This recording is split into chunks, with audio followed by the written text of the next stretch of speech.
I'm alive. I shouldn't be. He should not be alive. This is unfucking believable. From the heart of trucker America, my boy Reed Coverdale, host of The Naturalist Capitalist. This is what government does. It sucks. If you think you're going to win people over by stating commonplaces, you're just selling the other part. It is about dictating every transaction that you have for the rest of your life. Mr. Potato Head. Coverdale is the guy to be president of the United States. You intimidated me with your perfect 74 stat. That was the beginning of my problems. He died doing what he loved, chasing a minor. But I'll put a 50 cal attached to my Suburban. Libertarians need to get out of New York. The gulag is going to be in your house. This guy's a fucking murderer. He deserves to be in a Gotta get him out of that truck at night and get him into the White House.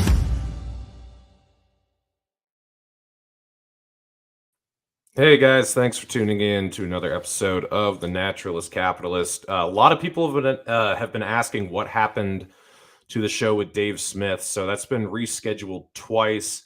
That's happening the day after tomorrow if you're watching this live. So that's Thursday night. I'll be having him back on. We had scheduling conflicts the first time, and then the second time we had Wi-Fi issues at the hotel I was in. So that is coming. Don't worry. Also, I just went on Liberty Lockdown with Ryan Dawson and Eric Jackman to do a 4 Horsemen episode crossover. So make sure you go check that out on Clint's show. And then on top of that, if you're new here, please subscribe to the channel. Also, I'm on Odyssey, Spotify, Apple Podcasts, and I'm on Twitter, Facebook, Instagram, and Gab, Getter, Float, all those crazy places. So go follow me there. Anyways, tonight I'm doing an interesting show. I've got a guy named David Brady, who a lot of you might have heard of. He's got a great show. He's had Ryan Dawson, Spike Cohen, Scott Horton, lots of interesting people on his show. And he's a super smart dude. So I just figured I'd bring him on here so he could do a little self-promotion, talk about his show and whatever comes up. So David, how you doing tonight, man? I'm doing just wonderful. I wrapped up an interview not long before this for my Sunday show. I'll get into that later, though. But I'm doing wonderful today. Not a lot going on in my life. But yeah, I'm glad to be here. Yeah, man. You are one of the people that seems to catch just about every single show I do. I mean, I always see your name showing up in the comments, so I appreciate that. But I like your style. You're a young guy. You're 17 years old, but you're way into this libertarian stuff, and you're also into the important stuff. You really care about foreign policy and fiscal policy, and you're not just pontificating about how you're, you know, a social liberal but a fiscal conservative and we all just got to get along or whatever. Like, you're actually talking about the real issues that matter. You obviously know your stuff. So how did this come about? Why are you so into this? Has this been a thing for a while, or is it something you recently discovered? What's the deal? So, you know, I could really delve really back to the beginning of when I started paying attention to politics, but I'm not going to do that because even I get confused about where I came from at some point. I really came from I saw Michael Malice on Tim Pool's show, and Tim Pool, you know, he's got his issues, but he opened my eyes to a lot and about how the media lies about a lot of things. And Michael Malice, he went on there and he talked about how the media lied to get us into World War I. And that really caught my attention. And then I saw that the media ended up having lied about Trump being a Russian asset. And so I really hated the media. I would think that's a really good place to start. So I hated the media, and that I kind of delved into that. And I was I was supporting Trump because, you know, I'm a simple kid, and I was follow along. Trump seems anti-establishment. I don't feel like defending him on a lot of stuff. You know, I'm thinking oh, I hate defending him on a lot of his on foreign policy and stuff. But otherwise, you know, I was kind of hopped on the Trump train. And then eventually, so my dad's a paleocon, you know, Pat Buchananite, you know, which makes him better than 99% of conservatives. Sure. But he watched Dave Smith a bit. You know, he watched him in the background because he didn't totally agree with Dave Smith, but he watched Legion of Skanks, so he watched Part of the Problem as well. And so I'm sitting down doing my homework, and Dave Smith's talking about this stuff, and I'm damn, this Dave Smith guy is right about everything. Holy crap. And so I'm listening to Dave Smith, and slowly it's making me more of a libertarian. And I'm I don't listen to Dave Smith all the time, but then I start seeing that Michael Malice goes on his show with him, and I really like Michael Malice at this time. And that kind of gets me listening to Dave Smith. And from there, I learned about Scott Horton. And I kind of just go down the rabbit hole, and I've really delved into things. And, I started reading a lot, doing my show, writing a bit, delving into the libertarian world. That's kind of how I got to where I am. Yeah. So, I was never a leftist growing up just because I worked from an early age. So I never got into the socialist half of things. But I, mistakenly at the time thought that, well, I mean, it wasn't really a mistake. My perception of what the Republican Party was just off. But if my perception of the Republican Party had been correct at the time, I think that still lines up with the right actually being more rebellious than the left. Like, to me, the left was always the conformity side, even though they were always cast as the countercultural kind of rebellious people.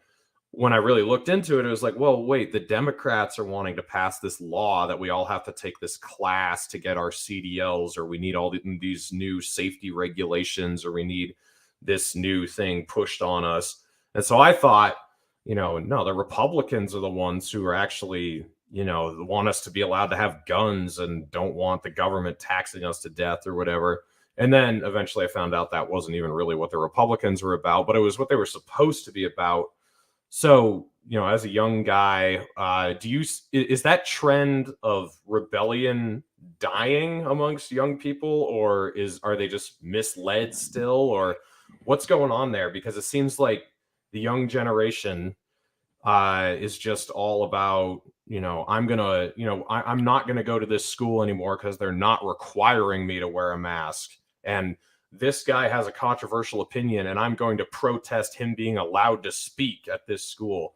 Like, all this cancel culture and this desire for conformity just seems to go against everything. When I was in high school a decade ago, like that, a decade, or, that was when I was a senior, but 12 years ago, whatever, when I was, a sophomore and junior, senior, like, it was all about kind of rebelling against your parents, and that doesn't really seem to be the case anymore. Am I wrong, or what's going on there in your opinion? So if I were to really pick apart where the rebellious side of teenagers kind of left, it's still there, once you reach your upper teenage years, you want to rebel against your parents, get away from them. That thing still kind of exists. But it seems like people have kind of noticed that every teenager goes through a phase where they feel really depressed, and they feel really lost with the world, trying to figure out what it is that they're doing with their lives. And so they've kind of inserted that oh, everyone goes through that phase, but you must be having you must have a mental illness of some sort, right?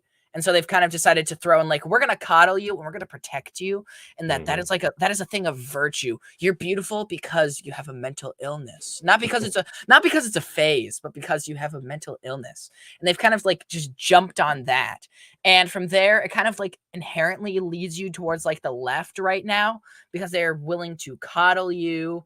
And they're like, we will keep you safe, we'll protect you, we'll make sure that you can be who you want to be, which is, I guess, kind of channeling that rebellious, do what you want sort of vibes that used to be dominant.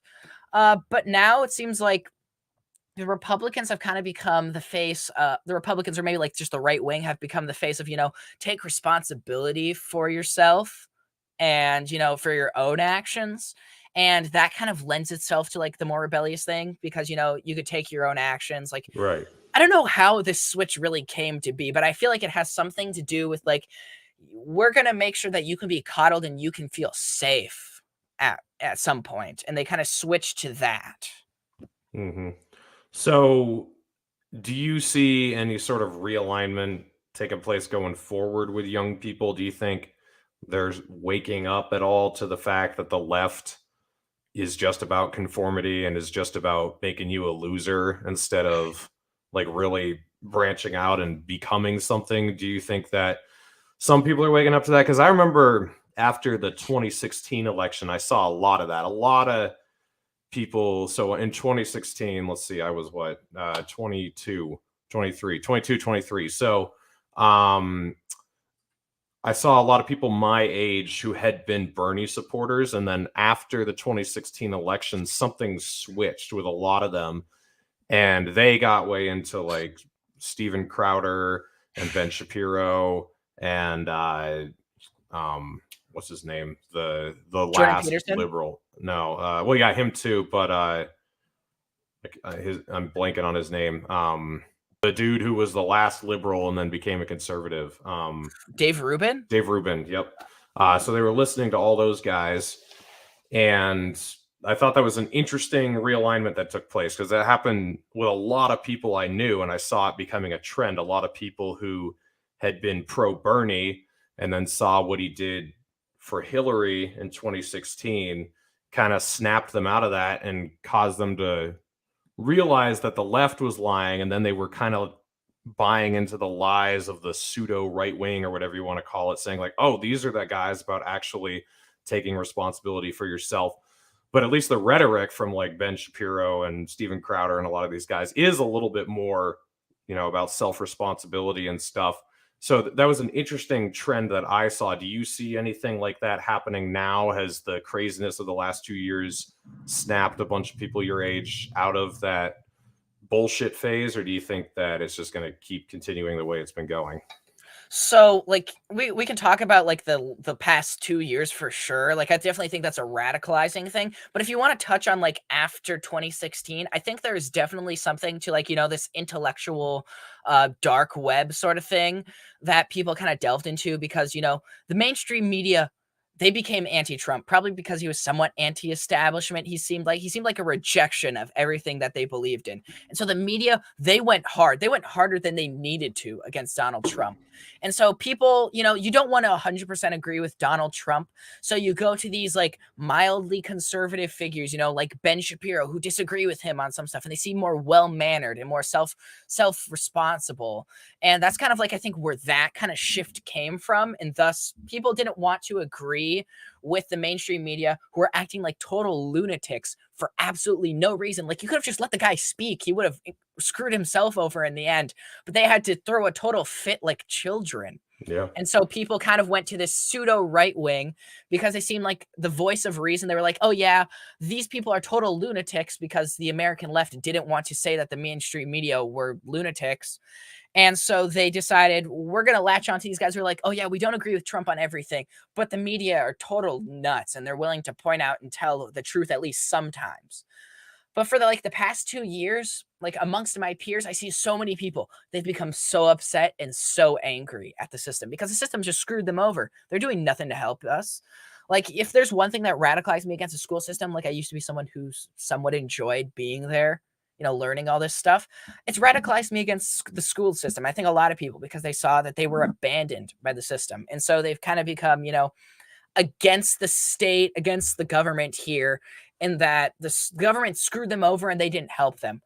Whether or not they're going to go like to the left to be like, oh, the school needs to do more, or whether they're going to go to the right and they're going to be like, we completely reject what you've been saying, that we have to see. But I definitely see that there's like a mass rejection of like what is considered, the moderates, like the normality of the system.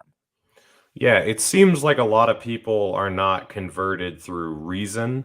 It's just whoever's the least cringe at the moment in comparison to the ultimate cringe. They'll be like, okay, I want to hear more about what that person has to say. So someone can like Bernie and then end up liking Trump, and then end up liking Tulsi, and then end up liking Dave Smith or something. Yeah. Even though those are all completely different, philosophies there. But it's just, oh, this guy sounds sane, so I'm going to listen to them.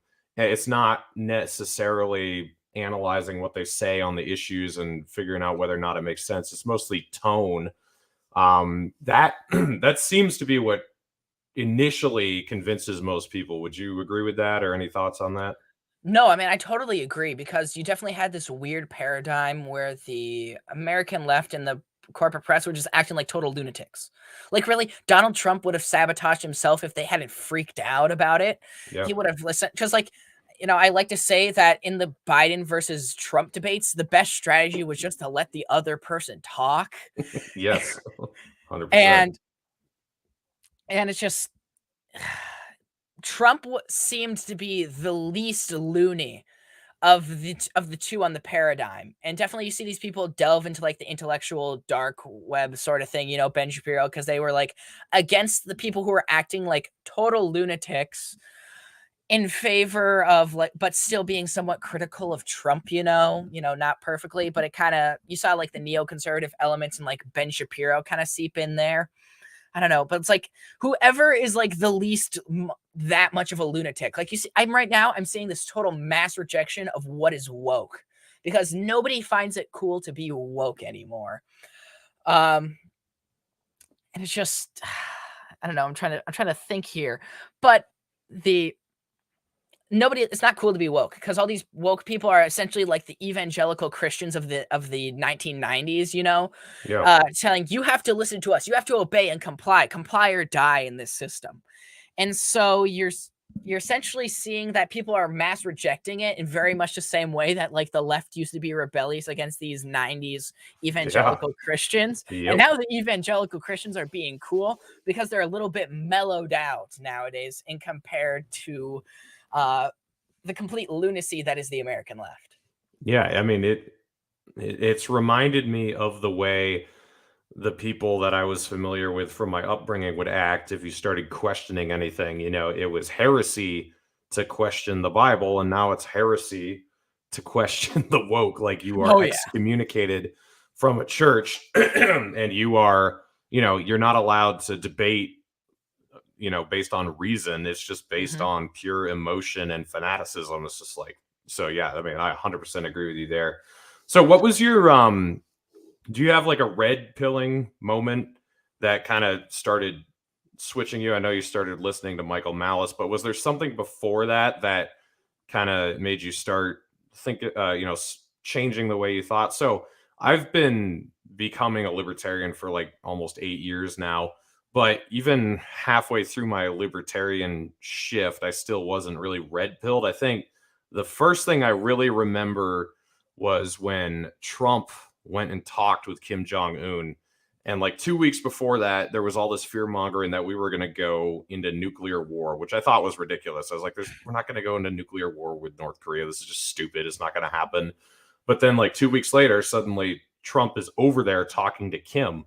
And I was like, this is great. Like, I don't know how this happened even. I don't even get it. Like, this is incredible that he's over there and they're talking and they're going to try to establish some sort of peace deal or whatever. I thought that was the most amazing outcome possible. But then the way the media just demonized him afterward as though he was a traitor and he was a dictator worshiper or whatever, I was just like, whoa, wait a second. And that kind of primed me to start realizing the media wasn't just stupid or didn't just have a different opinion. They were nefarious. Like they had bad intentions and they were purposefully pushing an evil narrative. But did you have a moment like that? Was there some political moment that made you start realizing that, or what exactly was it?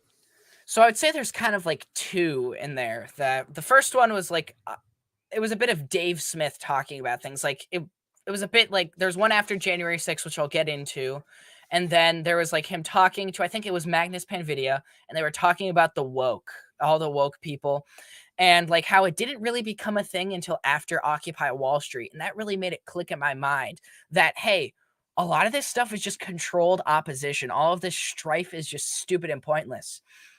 And then you see January 6th happen, which a little bit radicalized me in a way that it showed me that Trump didn't care about these people. He didn't care about them at all. He didn't decide to stick out his neck and help out these poor individuals who, like, they were angry people who thought that the election had been stolen. And so they went and walked into the Capitol building. I'm not going to call it an insurrection because it was far from it.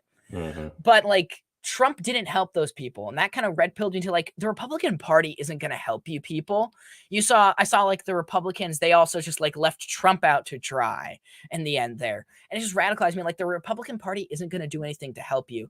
And then I listened to Dave Smith talk about January 16th. Like, these people, they need to realize what it is that they're dealing with. They're dealing with the arm of the state, and they've walked into the temple and flipped over the tables, kind of like Jesus did. But this time, they're not the son of God, and they're not going to have any protections at all. They're going to have the full blunt arm of the government hit at them. And that really radicalized me and kind of made me into like a libertarian proper. Mm-hmm. So, it's always interesting to me that so many people who I think sometimes do have good intentions are just blinded by the woke stuff. Like, I've got relatives and friends who, in principle, they would agree with me on war, like bombing innocent people and like some criminal justice, immigration stuff. They would agree with me, but they're so blinded by wokeness that trumps everything else. Like, they can't even see straight. So they'll think Joe Biden is just so much better than Trump because that's what they've been told to think, where it's been powerful to me when you can find someone like Tulsi Gabbard as a mainstream example who can actually, who was actually criticizing Trump for the evil things he was doing. And she was the only one in 2019 and 2020 who was saying, Trump is responsible for the murder of hundreds of thousands of people in Yemen, and his illegal bombing of Syria has killed innocent people. He should be impeached for these war crimes. Like, she was the only one talking like that. And then once you get deeper to people like, Scott Horton and Dave Smith and Ryan Dawson, people who they'll say, yeah, Trump sucks, but this is why. This is the true evil of what he's doing. It's so much more powerful to me when people can do that, especially when it relates to foreign policy.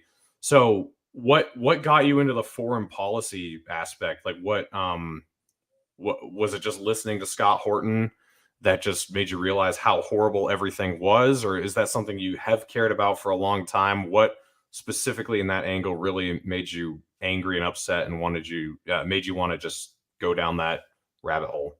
So I kind of started as like a paleocon again. Like, for a while, I supported Trump, as a stupid kid, before I knew about like everything Trump was doing that was screwed up. And now I hate the man. Like, I legitimately hate the man for like legitimate reasons. Like, he was legitimately a traitor for helping Al Qaeda in Yemen and vetoing the war effort after Pete Navarro lobbied with Raytheon to convince him, hey, American jobs are at risk, so we got to veto this bill to end support for the war in Yemen. That is the most evil single thing he ever did. Like, a lot of people, if you need a single example of something disgusting that Trump did, you should use that, because that is the worst thing he ever did. Yeah, so I was always like, I don't like war, because there was like, this talking point that Trump is anti-war. He's the first anti-war president. We didn't start any new wars at all. He's talking to the Taliban about getting us out of Afghanistan, that sort of thing, right? And so when I really became like a libertarian, I was like, how do I get good on foreign policy? And so I like go on Twitter and I @ Scott Horton, because I know he's the guy. And I'm like, where do I start to get to understand foreign policy? And he directs me to this YouTube series he did where he broke down like chapters of Enough Already into like 5-minute clips. And I'm listening to this and I'm just like, what is going on here? This is absolutely insane. And then I go and I buy his book, Enough Already, which, God, I love this book so much. I start delving into things and reading it, and it broke me, man, just about how many lies. Like, I hated war, but I learned just how horrible and horrific it all is. And just like all of the voices that I listen to in the liberty movement, like yourself, like Clint, like Dave Smith and Scott Horton and Tom Woods, they're always like, I find anti-war voices, like, if that's your issue, they're the strongest voices. Like, you don't see that there are the niche people in the movement who like their issue is like drug stuff, but they're not the strongest voices. It's like the anti-war libertarians, who foreign policy libertarians, those are the strongest focus. Those people I always find to be like the strongest voices in the liberty movement. So those people that I was listening to, they were anti-war, and that made me care about foreign policy and really delve into it. And now I'm checking antiwar.com, not every day, but every other day.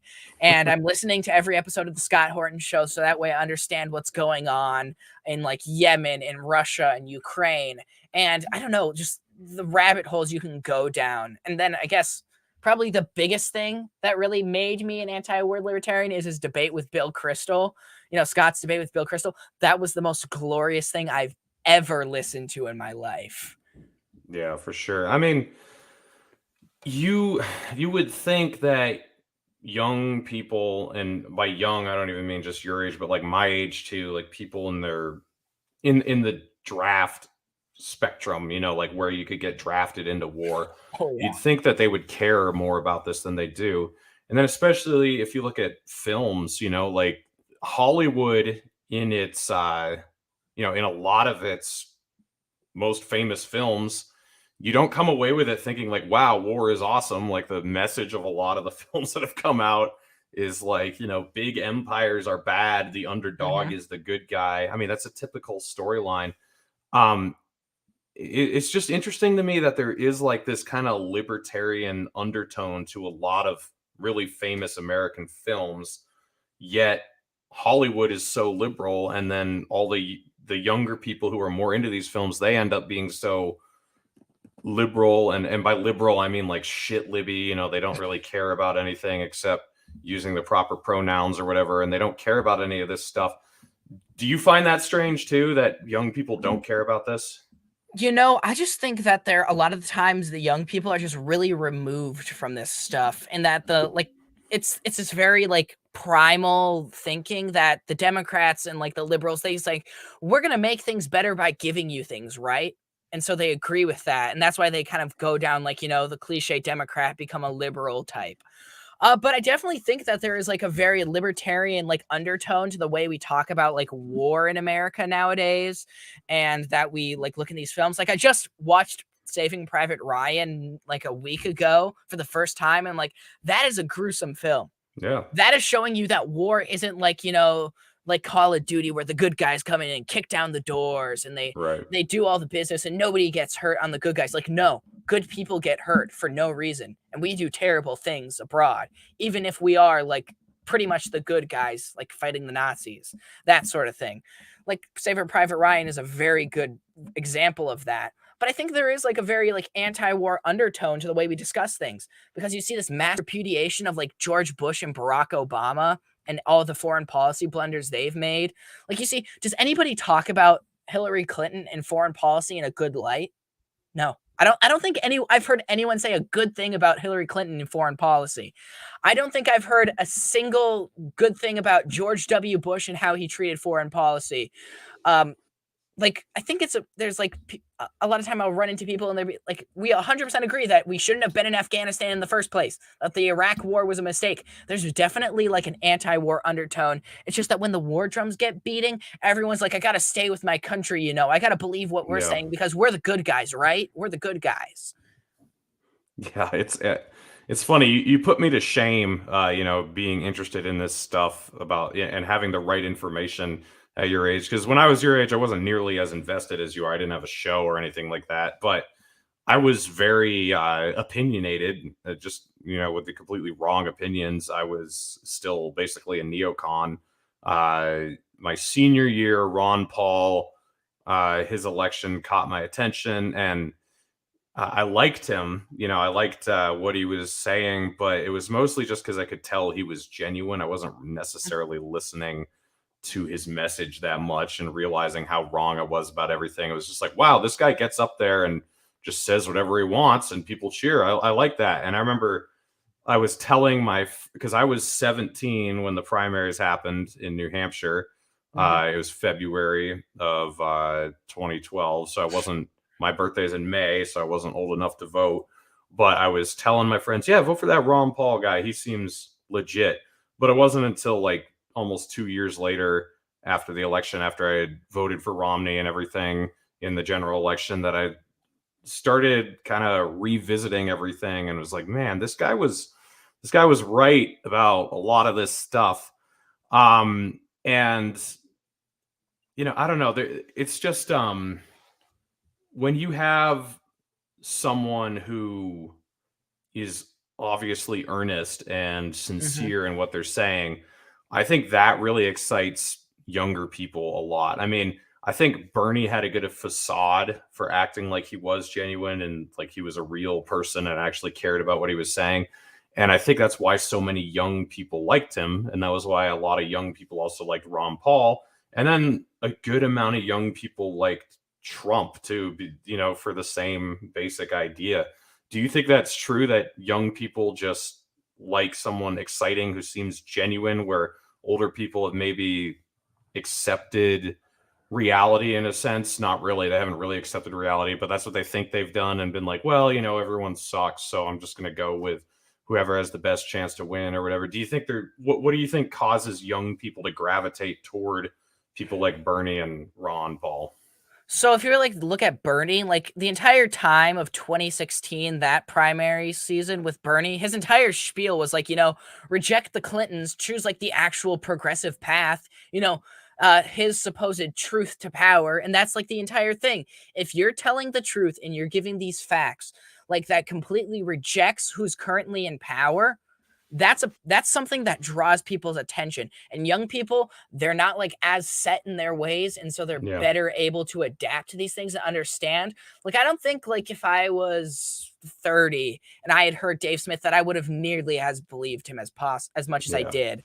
That legitimately, like what we're looking at here is Ron Paul stepped in and he was willing to call out Rudy Giuliani, the guy who was mayor during 9/11, and tell him that we caused 9/11. That's powerful. And there's something really powerful to that sort of thing that draws the attention of the youth. And that's why just standing there and basically giving a big middle finger to the establishment and like all that they've been standing on that's just failed people so miserably, people are going to be drawn to that, especially young people who want change and want a better future for themselves. And that's like kind of why they were drawn to Trump a lot of the time, because Trump was like, all of these elites that we've had, they've completely failed us, right?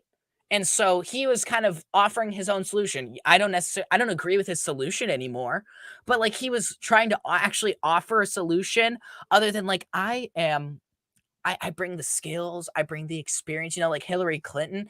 Like Hillary Clinton would walk in with this rhetoric of like, I'm stealing a bit out of Libertas right here, Dave Smith's special, where Hillary Clinton would be like, my opponent's rhetoric is abhorrent. And Trump would lean forward and go, your husband's a rapist. And he would just say this on live stage. Yeah. And it's like this massive FU to all of the powers that be. And that draws attention from the youth because you know what? There is a rebellious streak in the youth still. And you know what's rebellious? Saying FU to the establishment. Yeah. I think you're right that, older people are harder to snap out of the way they think. So, I was raised very right-wing, very Christian, and I was in my early 20s when I left both of those things behind.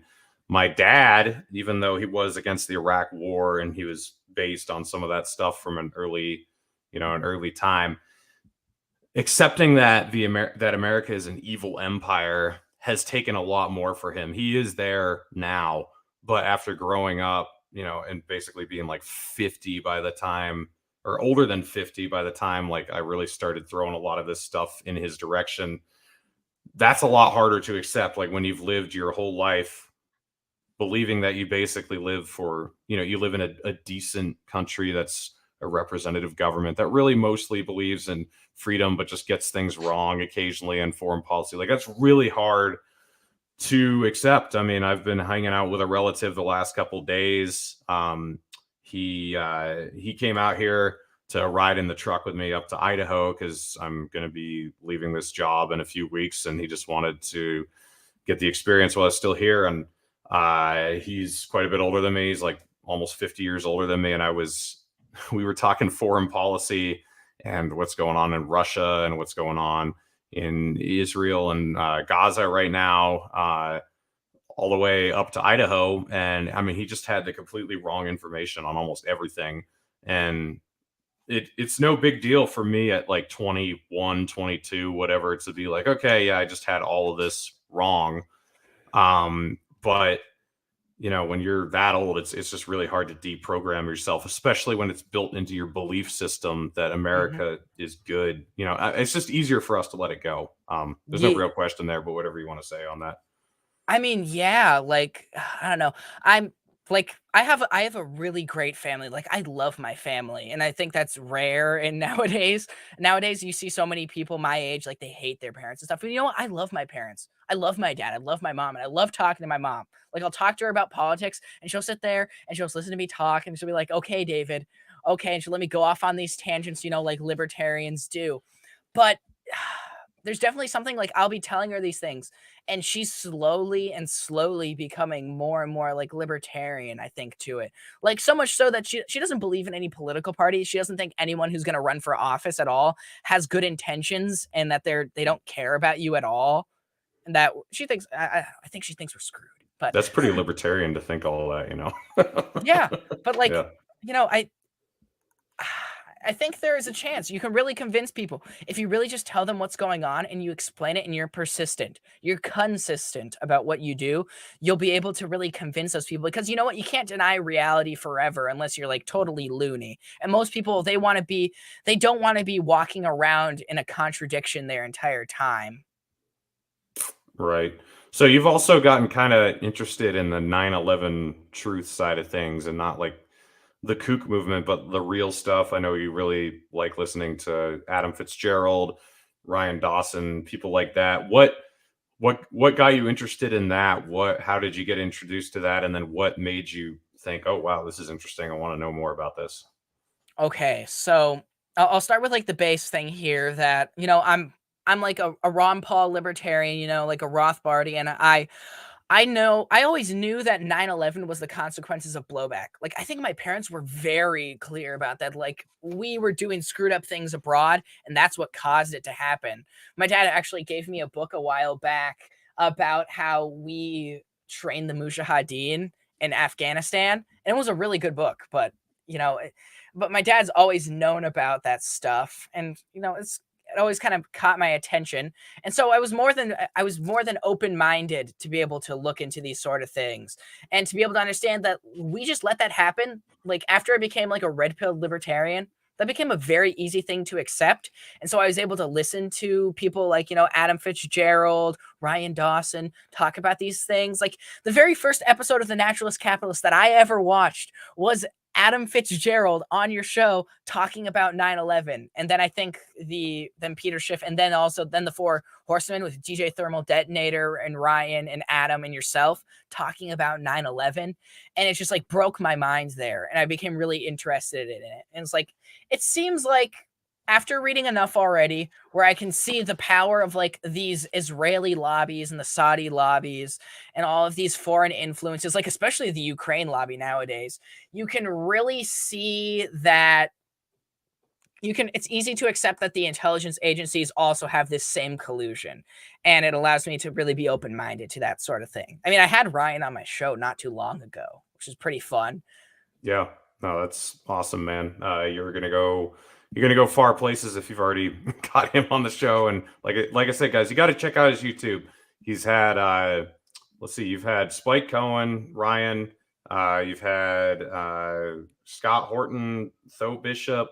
I've been on there. Clint's been on there. I think all the Tower Gang's been on there, and tons of different people. So why did you start the show? What was the thing missing in the liberty movement that you thought you could bring to the table? Why did you want to join the 80 million podcasters that exist? You know, I'm going to really look towards like, ultimately it has to do with, you don't see a lot of young voices. Like you see, there's like there's some college students and stuff who really get into these things, but you're not like reaching out to the youth. And I thought there was definitely room for that. And I feel like a lot of my peers, I thought they could understand this stuff if somebody just explained it to them. So I wanted to bring on guests and break down current events. And I wanted to like explain why I think this way and why they should think the same way. So I was like, we got to reach out to the youth and we got to do youth activism. And that's kind of like that's kind of what drew me to like Dave Smith, partially because like there's something about Dave Smith in that he's not like a really old politician, you know, you can listen to him and the youth can get on board with what he's saying because he's down to earth and grounded.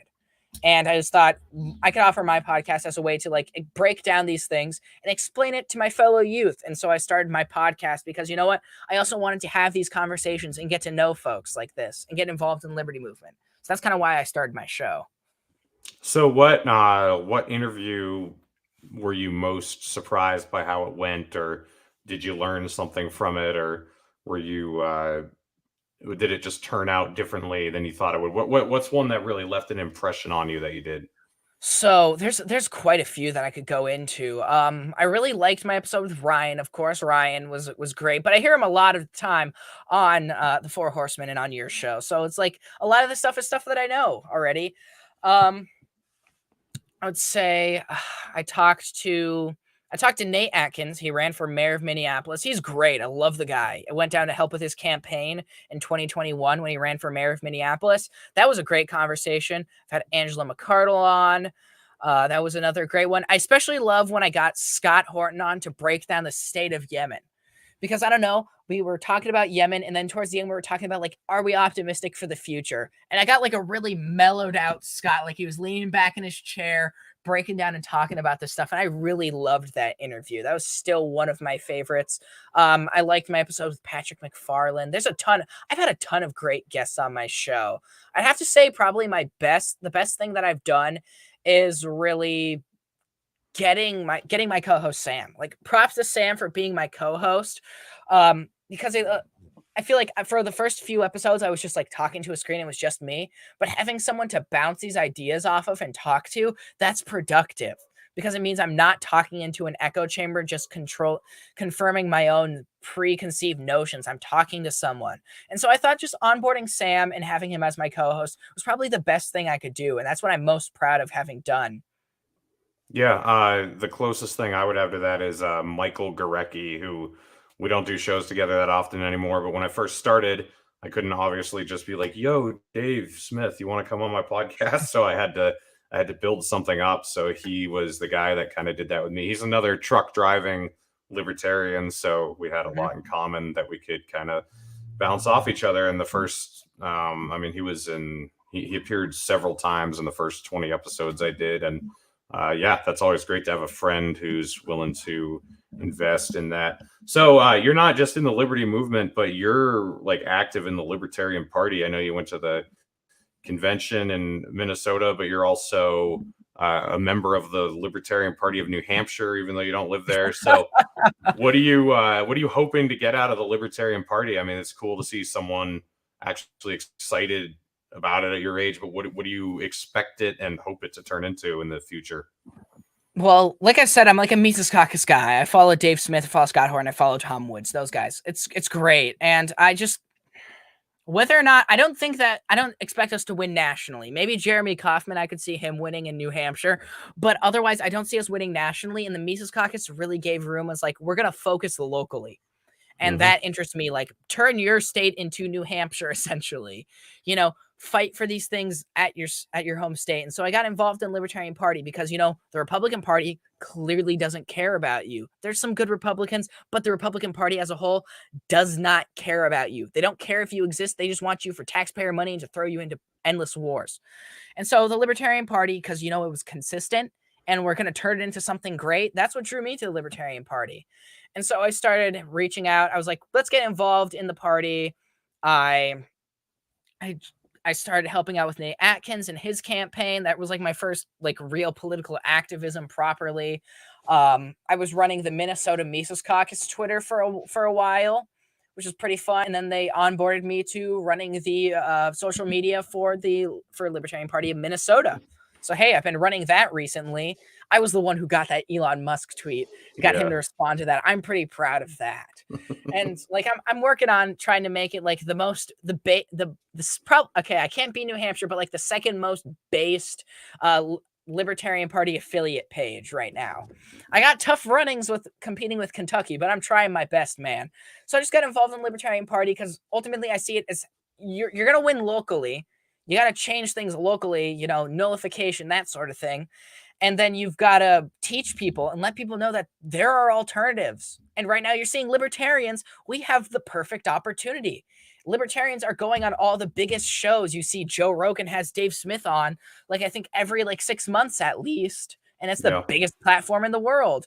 You're seeing like Alex Stein, who's libertarian friendly. He's going on all these shows. He's going on your show, for example. You're seeing a lot of just great opportunities going on Tim Pool's show, Adam Krigler, all of these various big alternative media. And we have an awesome opportunity. And I think we got to seize that. And the Libertarian Party is going to lead in educating people as to why you shouldn't just believe a Republican off of face value or a Democrat promising you free stuff. I think that's the role of the Libertarian Party right now. Local changes and educating people nationally. So I got involved with Libertarian Party just so I could help and give my services to the liberty movement. Yeah, I mean, that was awesome when Elon replied to your tweet there. That was incredible. What do you think about the birth of fascism and Elon Musk now ruling our free speech with an iron fist by letting everyone say whatever they want? What are your thoughts? You know, I was on Twitter today, and two guys at my school were also on Twitter, and they go, "We're gonna tweet the N-word now," and they grabbed my phone and threw it on the ground. They're like, "This is Elon country," and they started beating me up. Okay, that didn't actually happen. Oh my god, the Jesse Smollett jokes—they'll never end. They'll never properly end. But I don't know. I think it'll be a good thing. Like overall, I think that I don't think we'll have a solution properly until we decentralize everything. You know, like put something on the library blockchain like Odyssey, where we have something decentralized that they can't censor you on. I don't think that we're going to have a solution until we manage to do that, until we decentralize everything. But I think for a short-term solution, you'll see some good things. You'll probably see like Alex Jones come back. You'll probably see Trump come back. He won't come back initially, like you said. And then a week later, it'll be like, your favorite president is back. You know, do the Trump thing. I think we'll see less political censorship on Twitter, which I think will be a good thing in the short term until we come up with like actual solutions. I don't know. Elon, I'm a little bit more skeptical on. The Neuralink thing creeps me out. I don't know. I'm not into the metaverse Neuralink, you know, become one with technology thing. Makes me like afraid of Brave New World or the Matrix, you know? Yeah. So I'm not going to jump on board with that. But if Elon wants to help with free speech, by all means, man, just don't do the weird authenticate all human beings forcefully. That's kind of creepy. Yeah, it's this weird thing where we're not able to just credit someone when they do something good and not discredit them when they do something bad. And, you know, not just have this black and white view of everybody. Like Ron DeSantis is one of those great examples. Like when he, you know, stands up to lockdowns, like that's great. And then when he bans BDS in Florida, that's bad. But everyone has to have like this 100% negative or 100% positive view of everybody. And that's what, you know, I feel like as libertarians, we're sort of supposed to reject that idea. You know, like that's kind of what's led us where we are, this binary brain thinking everything's red or blue, you know, and you start excusing atrocities that either side does. That's not cool. And, you know, I understand you can't be a perfectionist all the time. And sometimes you got to let some minor things slide. But in general, I feel like our role right now is to have higher standards, to be like, yo, we are here because we've always chosen the lesser of two evils and just let kind of major stuff slip by without making any protest. Do you think that's true? Or do you think we need to be way more pragmatic? Or do you think we need to be radical now? What do you think we need to do going forward to get us out of this mess that we've gotten ourselves into? Like the entirety of the country that we're looking at right now, like the disaster that we're dealing with, this is the result of political moderation. And by presenting ourselves as like the moderates in this situation, that is the stupidest thing I've ever heard. Like legitimately, you know, socially liberal, fiscally conservative. That is not what we run on. We have to be the real radicals. You know, we've got to actually offer solutions and offer the opportunity for change. And I don't know. I think right now, we there are times to be pragmatic and there are times to be radicals. I definitely think we should have a higher standard. But like when it comes to DeSantis, like, I don't know, it's DeSantis. Let him be Florida's problem. I don't see the point of people in California complaining over what he does with Disney. I don't think it ultimately matters what he's done with Disney because, you know, either way, Disney's going to be able to survive this with all they've got. If you want to actually make a change against Disney with like a free market solution, don't buy Disney, that sort of thing. And it's like, you know, if you live by the higher principles and lead by examples instead of demanding that everybody else has to comply with your principles first, you know, you guys have to listen to us first rather than we're going to show you how this actually works. You know? Yeah, no, that's a very Kaufmanite way of thinking, which I have pretty much fully adopted. You know, like I'll give my opinions on what other states are doing, but I think he's right that you got to lead by example and you can't care about what California is doing or Florida is doing. You got to, like, you know, make yourself better, make your town better, make your state better, lead by example, and then everyone else will follow.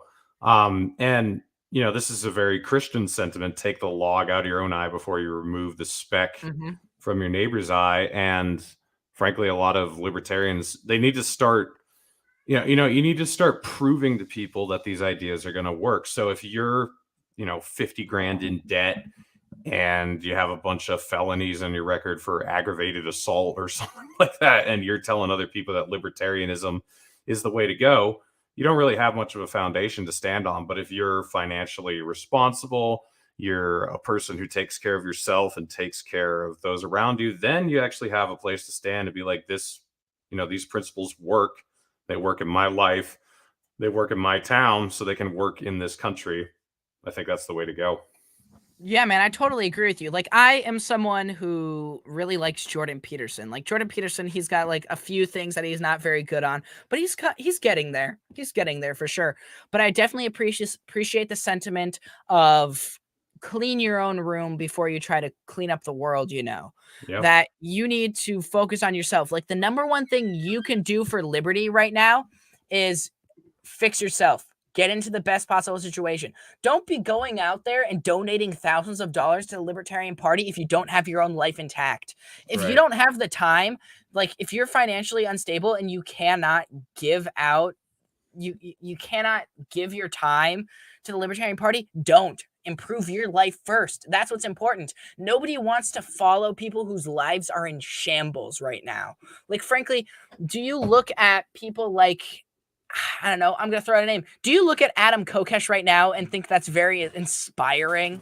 Do you look at the hobo on the street who's preaching to you about libertarianism and think that's somebody that I should listen to? The guy who keeps getting thrown in jail. No, that's not what you do. Like, I can understand civil disobedience, that sort of thing, but those are not the people that Americans want to follow.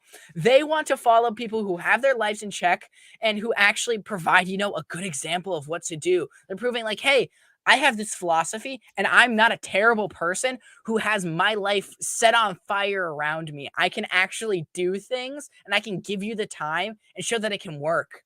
So I don't know, man. I think that we need role models who actually have their lives intact. Like, I think a lot of the loser brigade guys that I think they don't have their lives in check, and it's disappointing, and that's why nobody's following them. That's why they're not out recruiting the Mises Caucus. Because you look at Dave Smith, you look at Tom Woods, you look at Scott Horn, those are people with their lives in check, right? They're actually inspiring because they don't look like homeless people. I don't know. Shots fired. I'll take that personally, but no, I'm just kidding. You're a trucker, man. You're fine. Truckers get an exception to the homeless looking. Yeah. Yeah. By the way, I just want to point out, I actually wasn't meaning Adam Kokesh because he has had a lot of checks on his record, but they're not for aggravated assault, at least as far as I know. But and just a side note, I can't help but like him more after doing the Tower Gang show with him. I just man, that was hilarious. It was incredible. So. There will probably be an Adam Kokesh appearance coming on the Naturalist Capitalist eventually.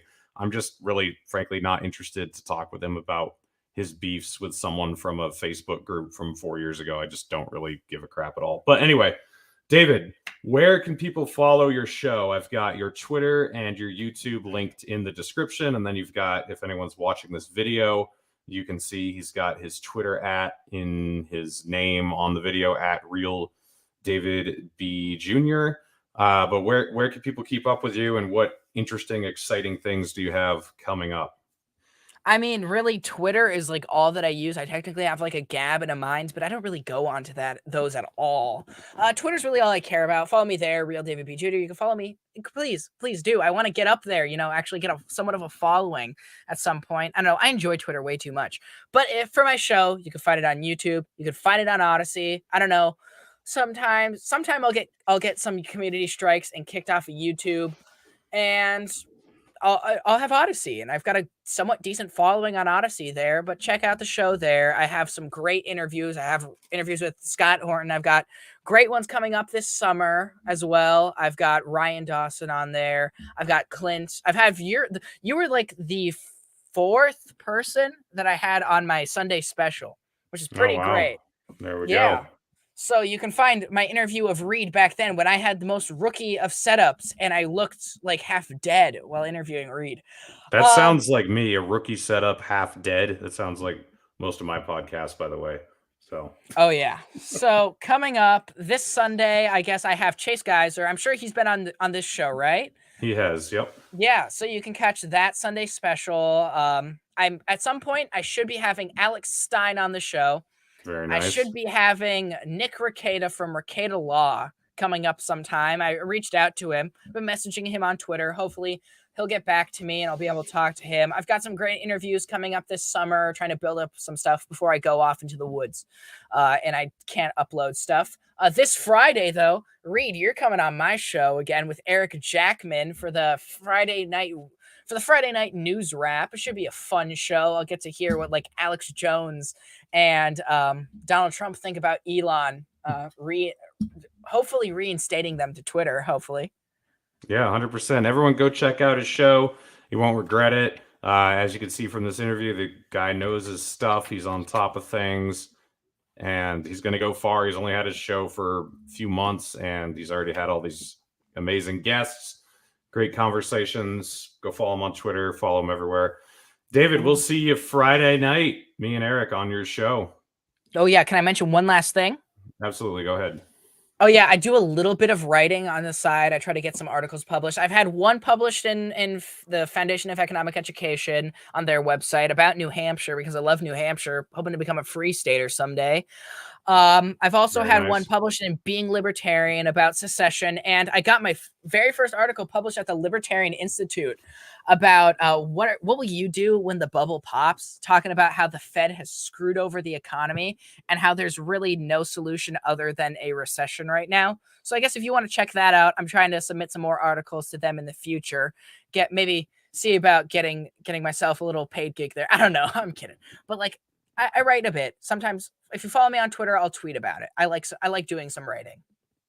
All right, guys. Yeah, go check that stuff out. Wants to be a free stater for secession and letting people know that a recession is on the way. Good stuff. All right, David, we'll see you Friday. Thanks for coming on the show. Yeah, man, I appreciate it. You have a wonderful rest of your evening, and I hope everyone else has a wonderful rest of their evening. You too, man.